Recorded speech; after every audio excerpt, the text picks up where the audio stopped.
Good morning students, welcome to my YouTube channel.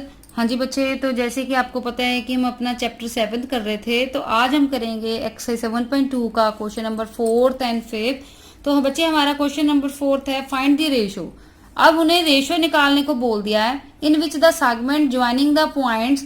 मतलब एक line है, लाइन के पॉइंट्स हमें दे रखे हैं। जैसे एक लाइन है बच्चे ए के पॉइंट है -3, 10 और एक लाइन दूसरा पॉइंट है बी, उसके पॉइंट है 6, -8। तो वो बोल रहा है अब रेशो निकालनी है in which the line joining this point divided by this point. Means आगे हम क्या होता था, हमें क्या दिया होता था, रेशो दी होती थी, हमने पॉइंट निकालना होता था जो लाइन को डिवाइड करता था। अब लाइन के जो पॉइंट डिवाइड कर रहा है लाइन को, वो पॉइंट्स उन्होंने दे दिए। जैसे पी का पॉइंट्स उन्हें दे दिया -1,6। बट अब हमने क्या पता करना है, अब हमने इनकी रेशो पता करनी है कि कौन सी रेशो में सॉल्व करना है। तो जब आपने रेशो निकालनी होती है तो फार्मूला तो सेक्शन फार्मूला लगेगा, बट सेक्शन फार्मूला तो रेशो के बिना सॉल्व नहीं होगा। तो आपने बच्चे सपोज कर लेना, लेट, ठीक है, m1 आपने ले लो k और m2 ले लो आप 1। हमेशा आपने जब सपोज करना हो तो रेशो को ऐसे सपोज कर लेना, m1 को k ले लो, m2 को 1। तो बच्चे अब सेक्शन फार्मूला अप्लाई करने के लिए हमारे पास x1 y1 चाहिए, वो है हमारे a। तो क्या है हमारे पॉइंट -3, 10। अब b हमारा क्या हो जाएगा x2, y2, वो कौन से हैं 6, -8। ठीक है, रेशो हमारे पास आ चुकी है। तो रेशो हमारे पास क्या है m1 रेशो m2, वो कितनी है k रेशो 1। ठीक है, अब जो इसका क्या काम है, ये क्या हुआ, जब हम सेक्शन फार्मूला सॉल्व करते हैं तो जो हमारा आंसर आता है वो हमारे पास एक x की वैल्यू होती है, एक y की। तो दैट मीन्स ये जो p के पॉइंट हैं -1, 6, ये बच्चे हमारे x, y हैं। मीन्स x की वैल्यू -1 है, y की वैल्यू 6 है। तो इसको हम कैसे यूटिलाइज करें, कैसे सॉल्व करें। तो सबसे पहले बच्चे आपने क्या करना है, सेक्शन फार्मूला लिखना है। तो सेक्शन फार्मूला क्या होता है, x equal to m1 x2 m2 x1 divided by m1 plus m2, यही होता है। तो y equal to m1 y2 m2 y1 divided by m1 plus m2। जब बच्चे आपने रेशो निकालनी होती है ना, तो आपने एक बात याद रखनी है, चाहे आप x वाले को सॉल्व कर लो चाहे आप y वाले को, बिकॉज जो रेशो होगी वो दोनों से सेम ही आएगी। तो ये आपकी चॉइस है, चाहे आप x वाले को लेके सॉल्व करो चाहे y को। तो जैसे मैं इस क्वेश्चन में x वाले को लेके सॉल्व कर रही हूँ, ठीक है। तो मेरे पास सबसे पहले, अब जो बच्चे हमारे पास p के पॉइंट थे, मैंने बोला था उनका क्या रोल था, ये x और y की वैल्यू थी। तो दैट मीन्स अब मेरे पास x की वैल्यू पहले से ही है। तो x की वैल्यू कितनी है मेरे पास -1। तो m1 बच्चे मैंने क्या सपोज किया था k, और x2 मेरे पास बच्चे कितनी थी 6। ठीक है, m2 मेरे पास था 1 और x1 मेरे पास थी बच्चे -3। ओके, -3। तो नीचे बनेगा k प्लस 1। तो अब कैसे सॉल्व करेंगे, ये बन जाएगा 6k -3 divided by k plus 1। तो बच्चे आप कर लो क्रॉस मल्टीप्लाई।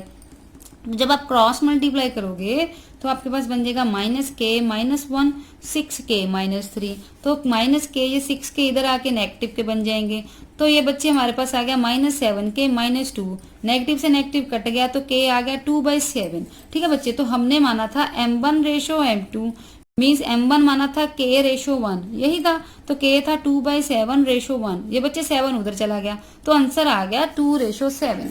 ठीक है, आपने एक लेके करना है, मैं आपको अभी दूसरे की वैल्यू भी लेके सॉल्व करके बता देती हूँ। जैसे y था हमारे पास बच्चे, y था हमारे पास 6।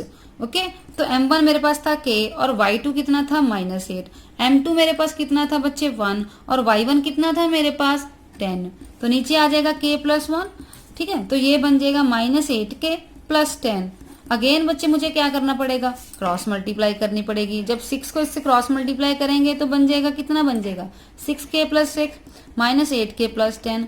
अब आप k वालों को एक तरफ कर लो, ऐसे ही होता है। तो ये कितना बन जाएगा 6 प्लस ये बन जाएगा 14k।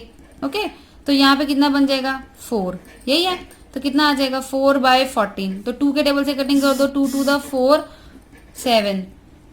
तो कितना आ जाएगा हमारे पास, तब भी हमारी k की रेशो आ जाएगी, k आ जाएगा 2/7। तब भी हमारे पास m1 रेशो m2 कितना आ जाएगा 2/7। तो इसलिए आपने पेपर में दोनों को लेके सॉल्व नहीं करना।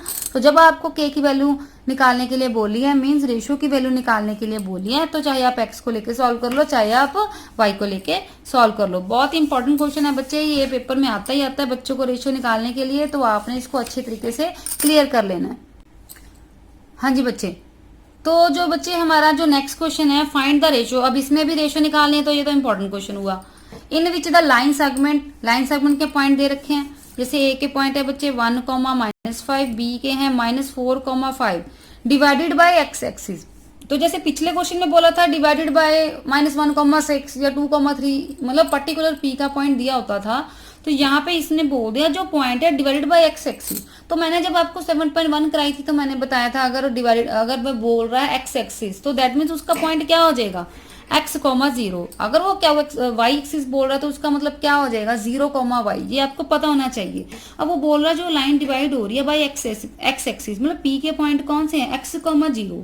Find the coordinate point of division. ये क्यों पूछा उसने, find the coordinate point of division, because p के पॉइंट x, 0 है। मीन्स y का तो क्लियर है कि y का आंसर 0 है, बट x का तो नहीं पता ना कि 2 है कि 3 है कि 5 है। तो वो बोल रहा है पहले आप रेशो निकालो, रेशो निकालने के बाद बताओ कि ये x की वैल्यू कितनी है। अब बच्चे सोचेंगे अगर x की वैल्यू तो दी ही नहीं तो रेशो कैसे निकालेंगे, बिकॉज अगर रेशो निकालनी है तो x और y की वैल्यू पता होना चाहिए। बच्चे अगर x की वैल्यू नहीं पता बट y की वैल्यू तो पता है ना, y की वैल्यू कितनी है 0। तो जब ऐसा क्वेश्चन आ जाए x एक्सिस वाला आ जाए या y एक्सिस वाला आ जाए तो आपने वो वैल्यू लेनी है जो 0 हो। जैसे x एक्सिस में y की वैल्यू 0 है तो आप y को लोगे।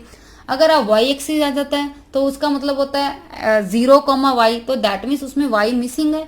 तो 0 हमें पता है किसकी वैल्यू है x की, तो हमने x लेना है। अगर आपको प्रॉपर वैल्यू दी है जैसे 2, 3, -1, 6 जो पिछले क्वेश्चन में दिया था, चाहे आप x ले लो चाहे y ले लो, बट जब आपके पास x एक्सिस या y एक्सिस की बात कर दी तो आपने उस पॉइंट को लेना है जिसकी वैल्यू 0 है। तो यहाँ पे किसकी वैल्यू 0 है, y की, तो यहाँ पे हम सिंपली y को लेंगे। तो सबसे पहले रेशियो को सपोज कर लेंगे, कैसे, लेट m1 रेशो m2 कितनी हो जाएगी k रेशो 1। तो a के पॉइंट क्या हो जाएंगे बच्चे x1, y1, b के पॉइंट क्या हो जाएंगे, ये हो जाएंगे x2, y2। तो रेशो हमारे पास है, p के पॉइंट है x, 0, तो x तो अभी लेंगे नहीं, हम 0 वाला लेंगे तो y का ले लेंगे। m1, y2, m2, y1, m1 plus m2 यही है बच्चे। तो m1 क्या है हमारे पास k, y2 कितना है बच्चे हमारे पास 5, m2 कितना है 1, तो y1 कितना है बच्चे -5 डिवाइड बाई k प्लस 1। अब y की वैल्यू कितनी थी बच्चे 0, तो बच्चा क्या हमारे पास 5k - 5 divide by k plus 1 equal to 0। 0 front में भी लिख सकते हो बैक में भी, मीन्स लेफ्ट हैंड साइड में भी लिख सकते हो राइट हैंड साइड में भी। तो हमने क्रॉस मल्टीप्लाई की तो क्या आ गया 5k - 5 इक्वल टू 0।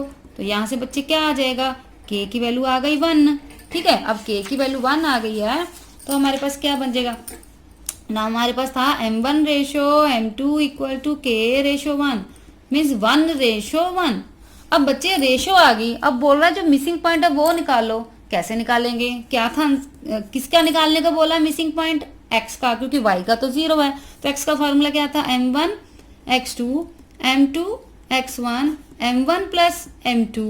तो बच्चे m1 तो रेशो आ गई 1 और x2 कितना था मेरे पास, x2 था मेरे पास -4, m2 कितना है मेरे पास 1 और x1 कितना है मेरे पास 1। तो नीचे कितना आ जाएगा 1 + 1, तो आ गया -4 + 1 डिवाइड बाई 2 -3 डिवाइड बाई 2। तो that means point of division किसके किसके आगे, पॉइंट ऑफ डिवीजन आ गया p के, क्या थे x, 0 थे, तो x की वैल्यू आ गई -3, 0। तो ये बच्चे हमारा आंसर। आई होप कि ये आपको क्वेश्चन समझ आ गया होगा और बहुत बहुत इंपॉर्टेंट क्वेश्चन है, तो आपने इन क्वेश्चन की अच्छे तरीके से प्रैक्टिस कर लेनी है। ठीक है बच्चे।